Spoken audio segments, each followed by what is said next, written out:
Good evening बच्चों। आज class 8 का मैथ विषय पेज नंबर 61 पर एक्सरसाइज यानी पर्सनल 5.0 जो कि संक्रिया किए बिना जोगफल यानी कि बिना हम आए यानी देख कर हिसाब जो है वो हमको जोग कैसे उसको बता सकते हैं। देखो यह टिकिया और इस पर ध्यान देखो, यह रीजनिंग टाइप के भी आता है।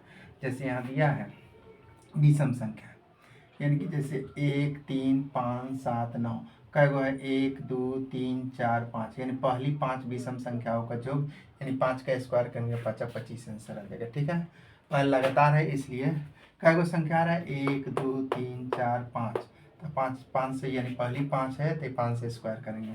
आगे है कि दूसरे सवाल में कर रहा है 1 3 5 7 9 11 13 15 17 19, इस 20 को गनेंगे 1 2 3 4 5 6 7 8 9 10 कितना है तो लिखेंगे बराबर पहली 10 विषम संख्याओं का जो बराबर होता है 10 का स्क्वायर के अंदर 250 है कितना हो जाएगा।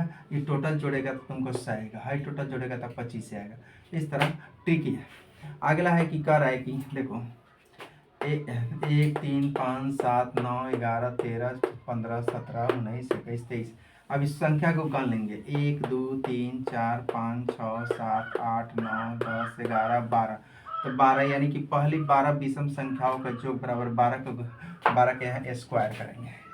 क्या करेंगे यानी 12 गुना 12, तो 12 बराबर कितना है 144 है। कितना आ गया 144। आगे दूसरा सवाल 8 में कर रहा है कि अब सेम उसके उल्टा, सेम उसका क्या करा उल्टा, यानी 49 को 7 विषम संख्याओं के योग में लिखो 49 को।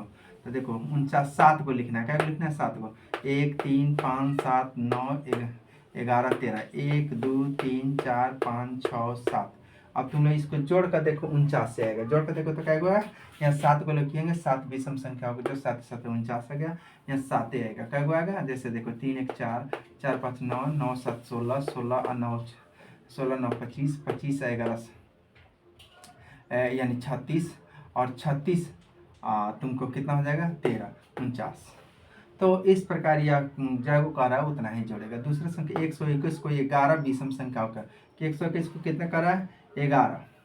अब देखो मान लीजिए जाए जो संख्या उसी से गुना होता है, तो जैसे 11 को 11 में से गुना कर सकेंगे 11। अब इसको जोड़ेंगे 11 को संख्या लेंगे, क्या को लिखेंगे 11 को विषम संख्या यानी ऑड नंबर, अंग्रेजी में ऑड नंबर कहते हैं। और इवेन मैंने सम होता है, ऑड मैंने विषम संख्या होता है। तो ये कितना है 11, देखो 1 2 3 4 5 6 7 8 9 10 11, यानी 1 3 5 7 9 11 13 15 17 19 21। ठीक, आगे है कि निम्नलिखित संख्याओं के वर्ग के देखो बीच में कितनी संख्या, अब दोनों को 12 देखो। अब यहाँ कर रहा है कि 12 स्क्वायर कितना कर रहा है, अगर मान लीजिए 12 स्क्वायर और 13 स्क्वायर करेंगे कितना 12 और 13 के बीच कितना कर रहा है 12 और 13 के बीच जो है कितनी जो है यानी संख्या है 12 और 13 के बीच क्या है कितनी संख्याएं हैं, 12 और 13 के बीच कितनी संख्याएं हैं।